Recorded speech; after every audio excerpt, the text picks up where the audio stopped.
that's why we love this example and this school district and what they're building there, because AI cannot replace that work. What is a disruption to learning? Because people are realizing like screen time is not really great for young kids. It's kids on screens, kids not talking to each other, kids just sitting in class passively. Like, so much of what he shared was this active experiences that they're going to remember. I just think about all the organizations and community members and alumni that are still very vested in that school. Jason is doing this every single Monday. Really is giving our students and educators and community. We're breaking down walls here. The data he shared is that over 90% overwhelmingly positive experiences. That tells you everything you need to know. If students are like, I'm ready to go, like, is it Monday yet? You're listening to the Disrupt Education podcast, powered by UScience. Here are your hosts, Peter Hostrawser and Alli Dahl. Welcome back to the Disrupt Education podcast. I am Peter Hostrawser. That is Alli Dahl and Dr. Dre, evidently. That's right. One of my new chickens. I was like, well, since I was talking about, chickening for a year on last week, and then my new chickens, she's got a lot to say. They've had a different experience than my first flock. I mean, like they're integrated now, but like I couldn't have held. Yeah, I know you're gonna peck my lips. I couldn't have held probably one of my chickens last year. She's only like 13, 14 weeks old, and be this calm because of how much I learned the first go of how to like just be around them. Wow, they're really talkative. Yeah. Wow, you're so excited to be podcasting. Yeah, and so it's just so interesting, like once you go through something, how much your perspective changes. And like all the new ideas and how much better you can just do stuff. And that just says so much about what Jason. Yeah. You looking for your friends. You little like, where am I? Yeah. But it works right in, right? Like with our conversation last week, it was funny because that's when you started your journey with chickens, and Jason started his journey with students on Mission Mondays. And yes, because now, right, like you understand more and you move forward more. A lot of people like just being there and starting is the toughest, the most difficult step, because you know little to nothing, and then you start to learn. And yeah, man, can Dr. Dre, like, can he rap there? Can I hear him? Like, she's just a gray Dr. Dre. I also have a chicken named Eminem, and I couldn't forget about Dre, so that's where she got her name. Nice. Love it. So awesome. Oh. Just hanging out. She's a percher. She's really gonna jump on my desk. That's all right. But yeah, she's it's cool in here. So she's actually like, oh, this is kind of nice. I can tell as soon as she is like, where am I and where are my friends? But she's relaxing in my lap now. Chill. Yeah, that's good. That's how people pause. Yeah. Put her back, but right now we're okay. Okay. So that's how people know this is an AI. You can't like AI describe a chick. Well, I guess you could probably try, but no way, man. We're authentic here in the Disrupt Education podcast. So right. Yeah, man, Mission Mondays. What a disrupting, common sense way to be bold in education. Last week we talked to Jason Walke. If you haven't heard that podcast, please take a rewind, go listen. Actually, we'll put his first one in there from the beginning of when this concept was kind of in ideation, like you said, and then we're all the way through a year. Man, this makes so much sense, Alli. And even though there were a lot of bumps in the road, just kind of going into, what does it work mean, right? Is it working? What does success mean? And I think, just to kind of jump into, what we were talking about last week and how he unpacked the whole Mission Monday and kind of disrupting the butts and seat kind of rule in getting students out there. Success is can't be perfection. It can't be the whole program. We implement it in year one, bam, it's done. We have to have learners. And I think that was my biggest takeaway from last week as he was talking about, the ups and downs and the things that they're taking away from this. I just love the idea of scaffolding and taking a look at, the freshmen on one day are kind of in the arts area. Then you have the sophomores that are in the service area. Then you have kind of the history theme of juniors. And then obviously work-based learning as seniors. I think you can play around with that. On each level, every Monday they're doing something that is outside the school. Sometimes it sounds like there's things that are inside the school, but it's not your typical class day. Wow, there was a lot to unpack. So much, like his title doesn't do him justice. Director of Academic Innovation. I mean, Director of Academic, disruption in all the best ways in education. Mm-hmm. Jason's so humble and, Dr. Trey. You can barely hear it. It's fine. I know, but I just you're just talking because I'm talking. Yeah. The biggest thing to me that was just such a surprise, in the best way. He didn't go into the stats of absences, but he kind of said in an indirect way, students wanted to know ahead of time what was on Mondays, because parents were told to hey, if your students need to miss school, have a doctor's appointment or something, do it on a Monday. But then the parents were no, we don't want our kid to miss the Monday. That's amazing. And so the fact that students don't want to miss Mondays, where in education is your attendance rate higher on a Monday than probably other days of the week because of this? I just was thinking of, I wouldn't want to miss this if I was a student. I would want to be in class, or not in class. I would want these experiences in order to jumpstart the week. It's interesting. He talked about the unexpected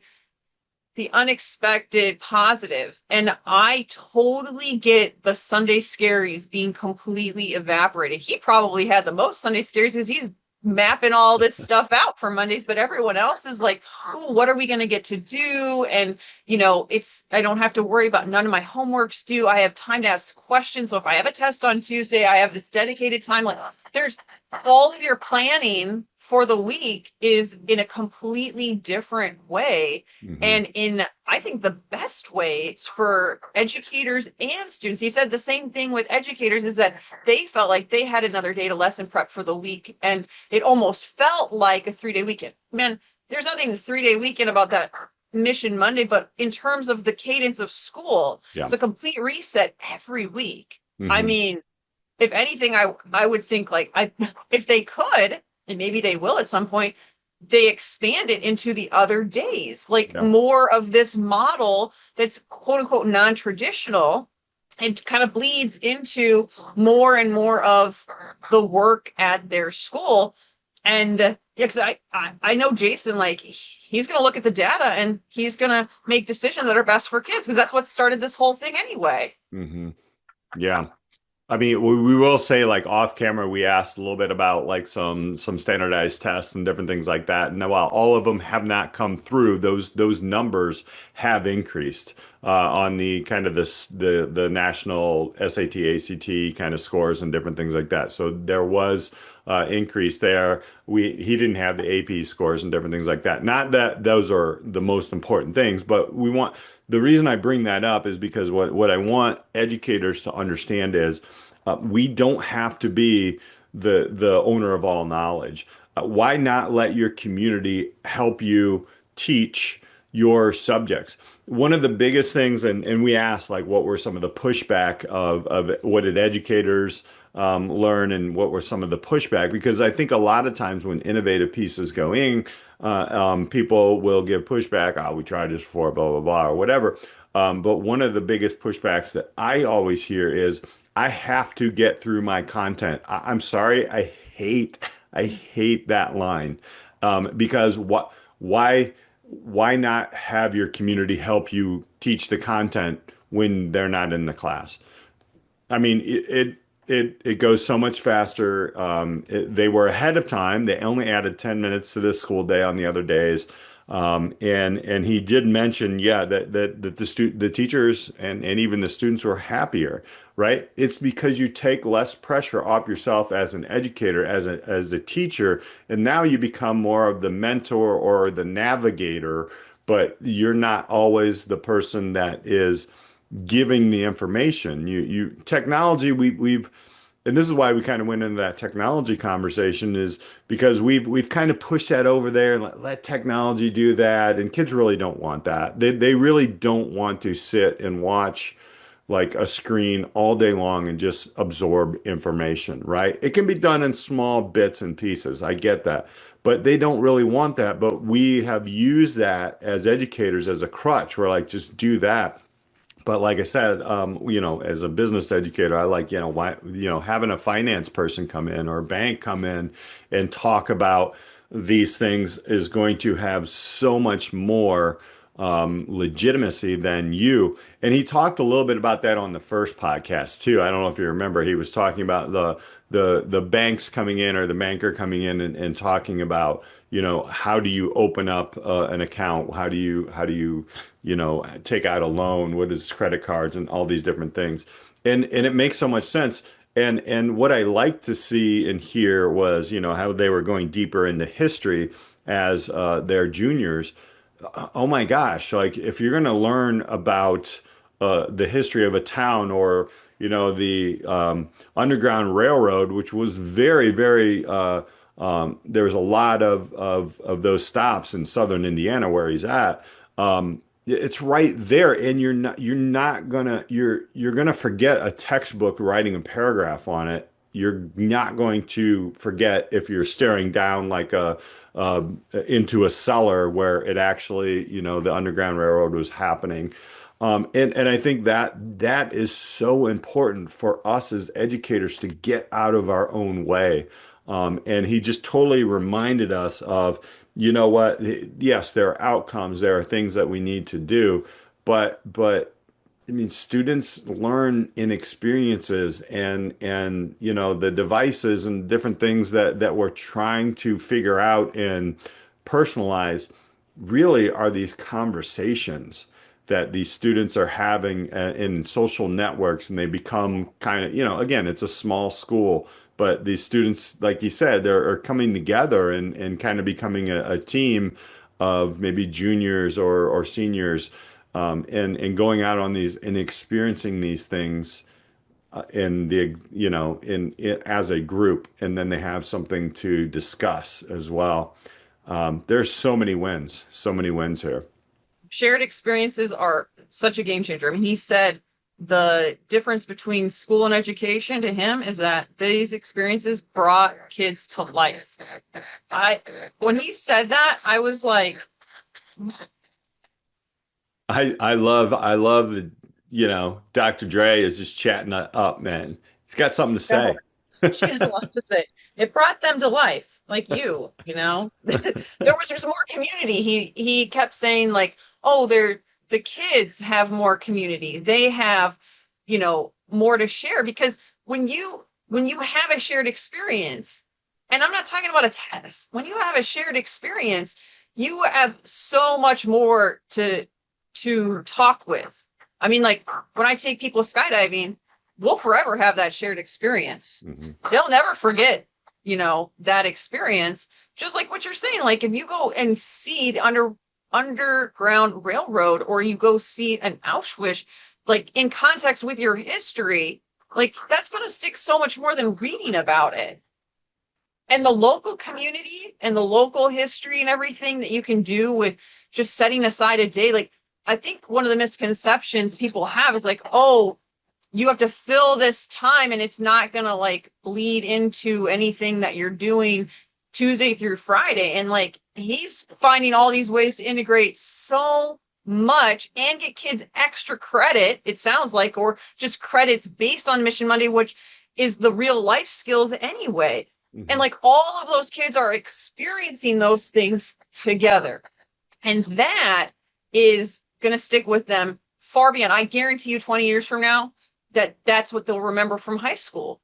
Or like they're gonna have so much. Like when you talk about like what are three things, the top three experiences from high school we've shared, and it's experiences, these kids are gonna have a really hard time picking. A really hard time picking, and that's exceptional. Like when you're just think back to your formative years and you had all these amazing formative experiences that probably will impact you in amazing ways beyond high school. Before we continue, I'm going to put Dr. Dre back. We're going to say goodbye to Dr. Dre. Everybody say goodbye to Dr. Dre. We didn't forget about you. We're gonna say goodbye, and I'll be right back. This is a good time to pause and let's talk a little bit about UScience. This episode of the Disrupt Education podcast is brought to you by UScience BrightPath, the next generation platform helping students make personalized decisions as they move from education to career. If we truly want students prepared for life after high school, we can't rely on outdated, interest-only guidance to navigate a dynamic career future. UScience starts with aptitude discovery, helping students build a deeper understanding of who they are and how they're wired to succeed. From there, students create plans, develop in-demand skills, validate them through industry-recognized certifications, and connect directly with employers. The result? Intentional pathways with real opportunity. UScience is the only platform bringing all of this together at scale, which is why we at Disrupt Education Podcast are proud to partner with them. Learn more at uscience.com/disrupteducation-podcast. Request a demo and let them know you heard about UScience right here. All right, we're back without Dr. Dre. I'm going to have to put an asterisk on this. Like that really isn't the actual Dr. Dre, or, you know, maybe your chicken will get upset. I don't know. Like, they don't know if they weren't the first one or whatnot. They don't know. So before the break, we were chatting a little bit about you know, how students are the experience, and they're not going to forget about that. And I wanted to bring up something that you know, as the recording part of this, we just started our summer session of our internship coursework, and at our high school. And one of the things that we are in one day, and then the rest is actually all internship, and it's a virtual class, which is kind of cool. It gives the students time to do that. We know, number one, we have grown 100%. So we've doubled the size of our course in the summer. And we know that a lot of that reason is because of time, right? And Jason, you know, definitely was building that into the school year. And that's a challenge that we have to work with in our school year. But when we were talking with our students and talking about experience, and a lot of them really want to get the college and career pathway endorsement, right? And the endorsement is actually a signal, but the way they're looking at the signal is to get to the next level, right? To get into something. What they don't realize is that signal actually is a stronger signal at the end. When they go through the endorsement process, they actually now have clarity, right? And they really understand what they like and what they don't like, and a little bit more deeper into their area. Like when Jason was talking about like healthcare and finance, our students are actually in those. I'm totally going to take that alumni like panel situation. I'm like, let's try to build this. But when we were talking to our students, I always I have this, and I know I said this before on the podcast, is I asked them, all right, so what was your, I don't know, math class this year, right? And they'd be like, I don't know, pre-calc or whatever. And I'm like, do you remember what was on the second test? And the young lady looked up at me and she was like, no, not at all. Not at all. I probably did bad on it, but I don't know, right? And I was like, okay, so let's go back to your last field trip. What was it? boom, boom, boom. She started rattling off exact things of what the field trip was. And that exact, like, think about that Jason is doing this every single Monday. Yes, some are going to be more memorable than others, but now you're just stacking these experiences with these kids. And again, like, it really is giving our students and educators and community. We're breaking down walls here. Everything that you can almost imagine that is not good about education that people are complaining about. I mean, I don't want to say they're solved, but they are brought to attention and improved through this. I can't name one thing that people complain about, like the school day and being in school, that this doesn't at least bring up a little bit more of a positive turn on. I don't know. I mean, the data he shared is that over 90% overwhelmingly positive experiences Hmm. with Mission Monday. I mean, like, I think at the end when he was like, students don't want to miss Mondays, that says everything. That tells Yeah. you everything you need to know. If students are like, I'm ready to go, like, is it Monday yet? Hmm. Uh, I was also thinking about, I mean, there's so much intentionality. Like, yes, he has these themes, but there was so much more built into the year that will help students far beyond high school. And we have guests come on and say, like, oh, I don't use anything from high school. These students are not going to have that. They're going to be like, no, like, I had this amazing experience in high school, so much stuff.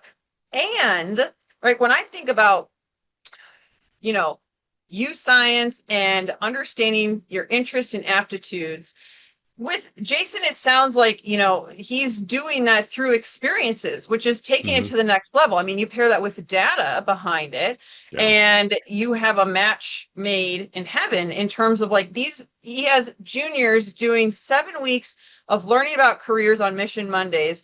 They went to healthcare, manufacturing, engineering, this New Horizons, of banking, like they got to see and Hmm. experience and political. Like Hmm. they went and spent like a day at the Capitol. Like I had field trips in, all throughout school, but this is where I think back to Christy Valesky with what is the intention behind, the experience, whether it's work-based learning or is there field trips, but this has a lot of intentionality because it's giving kids exposure to professionals who are doing this work and they can really picture themselves, can I do this work? And in Hmm. fact, he said that some of them now want to go and do their senior year work-based learning with them, which they're going to get even more experience. And I do remember him saying on the first time we had on the podcast, because the work-based learning, like he said, used to just be for the first 1 to 2 hours of the school day. Yep. And so students would, like, let's say they were at like a dental office or a veterinary office. He said that what they would end up doing was about the same every day because it was the same block of time. And so they, let's say they were just doing the beginning of the day, getting the area ready or taking calls or scheduling, but never getting to see what happens like later. Hmm. Um, and he said like now, yes, it's on a Monday, but they have more flexibility in the timing Yeah. for those seniors, and they get more location. They're able to go further. The same thing with these juniors. They're now, they have more opportunities and a better idea. So like there's more power or more thought behind the decision that they're making of what they want to do for their senior year work-based learning internship program. And even if a kid realizes that they don't want to do that work, they know it a lot better than just like reading about it or talking about it. They've experienced it. Hmm. And it may also drive students like to want to do that, like manufacturing. I didn't know what manufacturing was when I was in high school, guaranteed. Yeah. I've never really toured a manufacturing plant. I think it would be fascinating Hmm. at this point. But you don't know what you don't know. And these, I want every student to get experiences like this. That's all I think about when I listen to this type of work. And it's like, even if you're in a big school and you've got thousands of students, right? Like, how can you break it down to around 150 is what Jason was managing over the Hmm. school year. So how do Hmm. you start or build in pockets these types of experiences? And I think everything that he did, he didn't say this, but like he does not have a lot of fear moving forward with change. Yeah. And like he just did it and figured it out. And I'm sure he was more nervous, or, there was a lot of work put into this that he didn't know the answers. And you just kind of figure it out. Hmm. And sometimes you really can't know how everything is going to work out until you start it. But until you start it, you will never know. And it will forever you'll just be fearful of it because you have no actual experience. And Hmm. Jason then this work just pushes back on that so much in such a beautiful, like, very humble way. But it's a lot of work, and we just want to honor that. Like, what he's doing is so bold, and it's very doable, though. Hmm. That this is what, again, when I think of disrupting education, this is a model that is really, really, really close to it at the high school level. Like, almost what I would picture if I was wanting to disrupt education Hmm. in 9 through 12, it would be this. Yeah.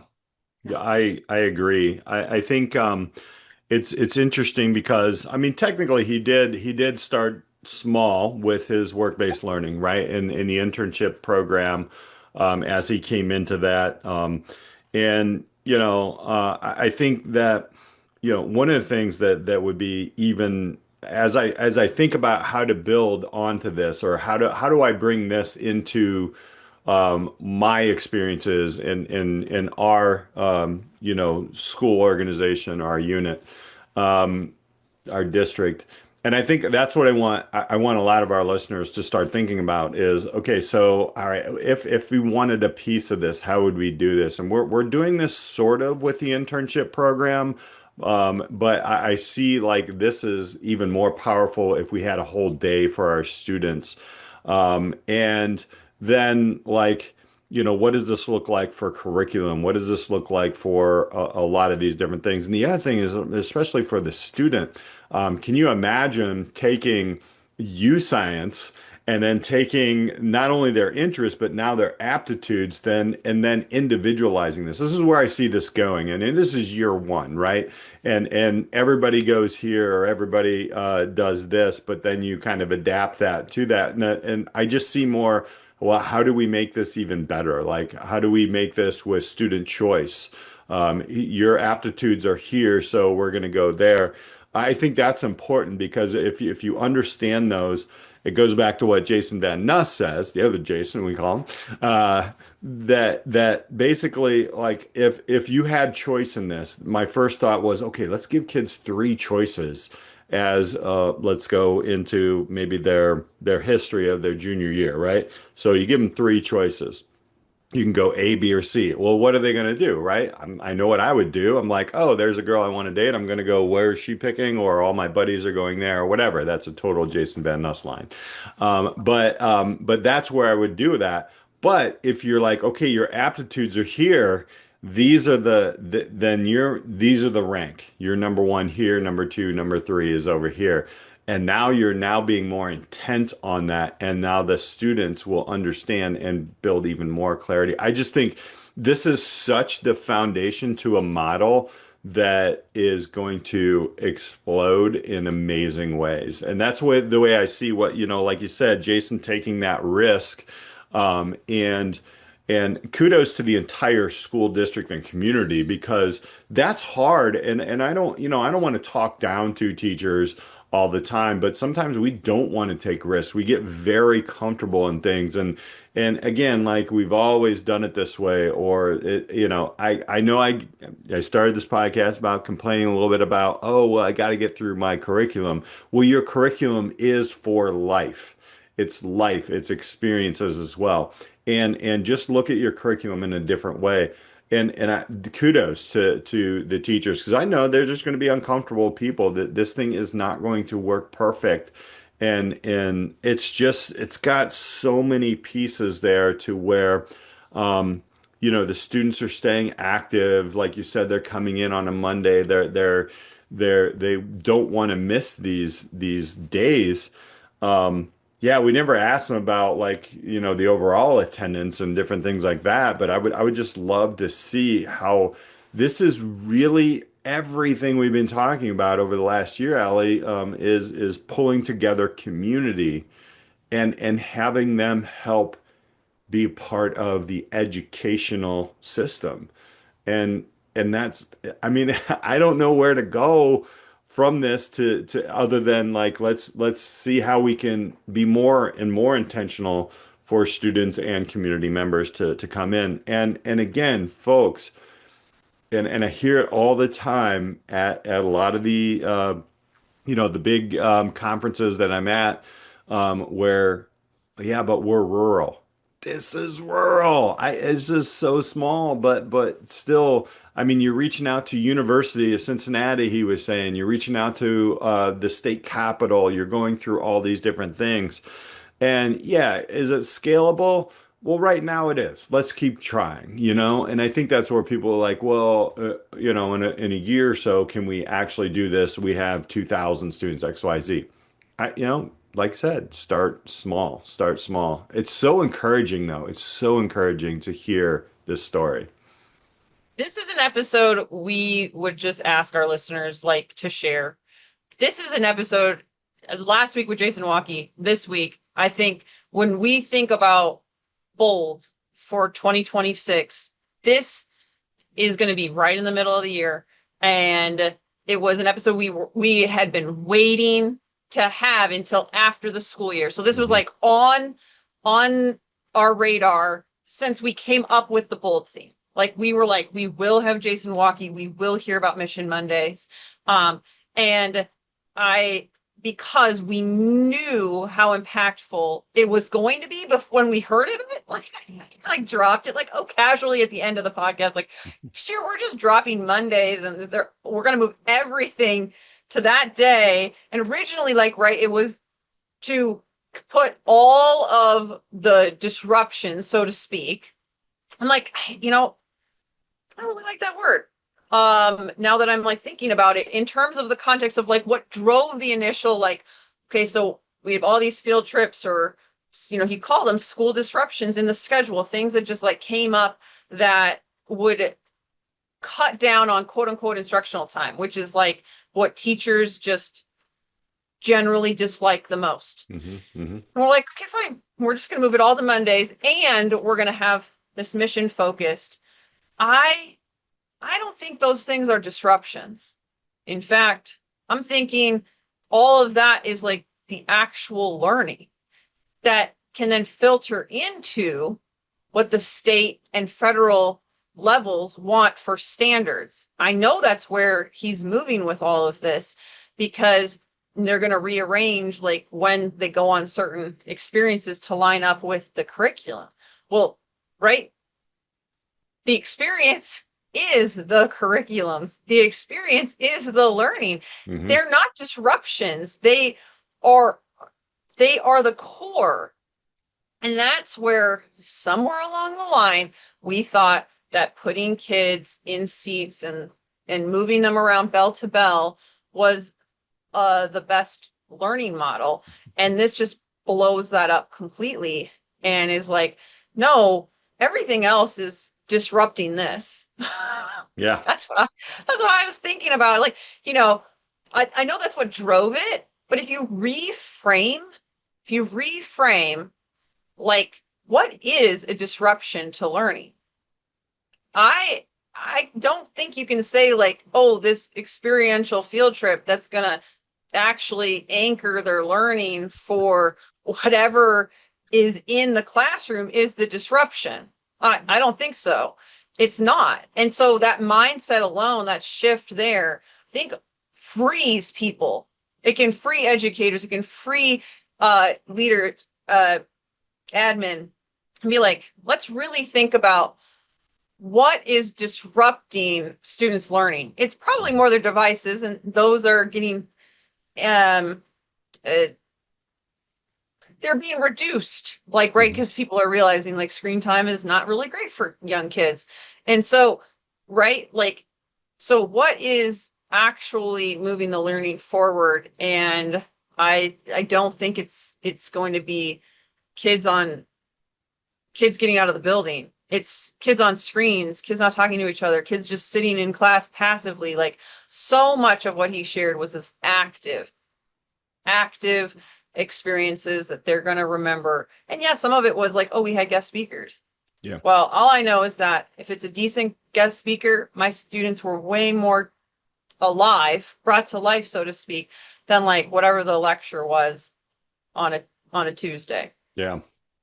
I can remember even as an educator the guest speakers that I brought in over the past 20 some years. Like I could probably identify about 70% of them and what they talked about. Like anywhere from like UPS as a corporation to an NFL player to, all these different people who have come in and talked to my courses. I remember them. I don't remember every lesson. I don't remember, but it's projects and having students work. And you brought up a very important point here is one thing that I hear even, and maybe you guys have heard this in your school, is oh my gosh, there's another field trip. So this kid's been on 5 or 6 and they're missing this class and they're missing that class and blah, blah, blah, blah. Well, like you said, that those are the disruptions. Those are the things in order to, identify like, hey, everything's going to go on a Monday, right? It makes sense. It makes so much sense. It's like, okay, Mondays are going to be this day. It's just getting out of our own way of what is, again, what does the law say? And I think a lot of schools can look into this. And yes, this is a private school. However, you can do this in different ways, and you can figure out ways where there are educational pieces. You just have to be creative. And I think that's where Jason's innovation title comes in, is he understands, okay, well, this is what the law says. And we do this in our internship courses as well, because we have to abide by, look, we got visa challenges. We've got like, heavy equipment challenges and different things like that. But if you do your research and you dive into these things, innovation can still be had within the bounds of whatever your laws are. And you can stretch them. And guess what? Now, I mean, this guy's taking them to the state capitol. So if you have a challenge, have your students, have a talk with the congressperson there, right? I mean, they're right there. That's what's so amazing to me, is like you have these opportunities, and it's incredible because everybody learns. I mean, I've changed my curriculum in different ways due to different professionals coming into and or our students going out to their areas. And I don't know any other way to teach, Allie. Like I think it's very strange, and maybe it's because I'm in CTE and et cetera. But it's one of those things where this only strengthens the curriculum inside of a building when there are outside people and professionals that are integrated into it. It breaks down so many barriers, and just like he was talking about, they had an investment company come in, they had autos come in, and the bank and different things like that. Well, yes, this was the first time, and maybe like you're in the arts or creative area, but autos, you don't know how to quite do that. Like, how do you merge those things? Well, give it to your students. Give it to your students and say, okay, here's a project. You guys just talk to this automobile person, and we are in, I don't know, let's say like a visual arts course. Okay, great. How do we mesh this? And just have the students do it. Like, I think that's the other thing here that we're always a little bit hesitant to do, because yes, we have our professionals, we have our academics, the teachers, the administrators, etc. There are parents over here doing all these different things, But what about our students? Why can't our students do some of these as well? And that's, one thing that we're challenged with in our own district is having our interns actually build within, right? Mm. And it doesn't necessarily have to be interns. I think in a classroom, when you bring a student into what you just saw, like on a Monday or any field trip for that matter, and then how can we better prepare our curriculum in this course that you're in? What do you guys think? Or here's a project for you to build a lesson and just try to help everybody in here. What would you like to see? That's how this whole podcast began, is asking how would you create a better school? But you can do that in micro levels in your classrooms. And man, there's just so much like potential and opportunity. And again, I keep going back to just huge kudos to Jason Walke, because he set this foundation. And again, it's a team, right? I don't want to just say Jason did all this. Is that entire community has some way or another embraced this and went with it and is learning. And it just takes that one step. And again, like, same with you all, right? You're listening to this podcast, you're watching this podcast. That algorithm was that first step. It was like, hey guys, here you go. Like, you probably match with this. So that's you're a builder, you're an educator, you're somebody who really wants to do something different and or are still seeking ideas to continue to do something different. This is your sign. This is your sign. We opened Jason's episode with what happens when schools intentionally create space for the learning that AI can't replace. And you just answered it, Peter, because AI can't replace community. It can't replace students building, experiencing, and engaging in the world around them. And the more we reimagine school in that capacity, the more I think our communities blossom and grow, and there is this richness and deepness in them. Because that's at the heart of what Jason Walke's work is really revitalizing his community, and that this rural community can be this powerhouse of this area in a way that people don't typically think of rural communities being these powerhouses. And that's why we love this example and this school district and what they're building there, because AI cannot replace that work and the bonds that those students are going to have. And I just think about all the organizations and community members and alumni that are still very vested in that school. They're not going anywhere. And when, Christy Valesky EduVitality is the same kind of model. And this is like a working model of that. When I think about, a local community where people would want to move to. And typically rural areas struggle with areas. And I just feel like if I myself am feeling like, man, if I was in a space and time in my life where I could move and pick a school where I would want to work, that would be near the top of the list. Yeah. Because I think about Jason Van Nuss and the Wynn Academy that he's starting in Valdosta. And then I think about Jason Walke, our Jasons, man, just like, if I'm ever at a point where I want to move and like work in education, those are the types of schools that I would want to work at. And for me, having left the classroom full time and seeing so many different models now podcasting over 4 years, it's like we need more of this. And like, if anyone listening knows of models like these, and they could be different, but just like unique, disruptive ways to do education, we want to hear about it. We're always looking for great guests, great people that like Jason Walke. I don't remember how we had him on the first time. Maybe you met him at a conference or something, but it's like, however that happened, like blew us away. And like, I don't think he ever thought like, oh, this work that I'm doing is like disrupt education's like perfect fit, but here we are. So Yeah. we can't find everybody. And a lot of people are so heads down in the work that Mhm. they don't even think that they're doing anything special. And we know that's not true. Yeah. So please, if you do know of anybody working in a really innovative, disruptive way in education, always reach out. We on LinkedIn or on the website, email us because we want to hear about it.